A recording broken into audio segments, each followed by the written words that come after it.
You mentioned one of the common life landmarks that people get to is having kids and getting married. At the moment, especially in the West, but also even more so in Asia, birth rates are falling through the floor. We've got 0.78, I think, in South Korea. We've got just around about 1 in Japan. China also looking really bad at the moment. How concerned are you about current population decline and future demographics? Well, it's a real burden, and also depending on where it is, it's a real burden, because the young have to take care of the old. So let's say, for example, in China, with the one-child policy, a married couple has 4 old adults that they have to take care of. There's not an adequate social program. And that takes time and money, and it makes it, a great burden, makes productivity a problem. And so you see, like you say, you see this, that is these are burdens, costs, because those who need taking care of and are not earning money need those resources, and it's sapping. One hopes that productivity increases faster than this burden, but then it requires you have to, if you raise that, you have to then divide the pie well. So demographics is a burden. You are maybe alluding there to stuff like AI, robotized workforces assisting in terms of getting more juice out of the smaller demographics that we do have, and the potential gains of that accruing to a small number of people that own that organization. You need a relatively small group to be able to. I don't know how many people are in the open AI company, but something tells me it's a significantly smaller number than the amount of impact that it's had and is probably going to have. Right.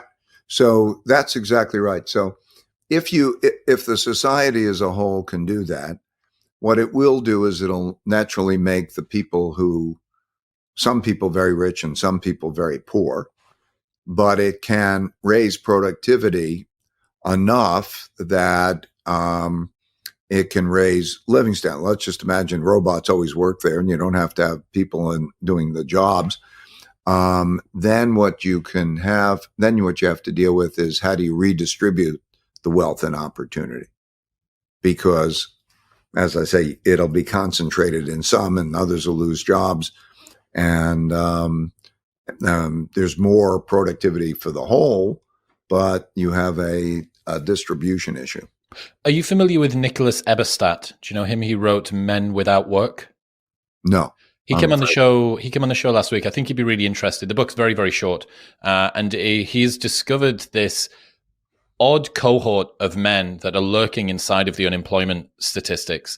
There's 7 million men aged 22 to 55 in the US who aren't working and aren't looking for work. Only 10% of that number are students.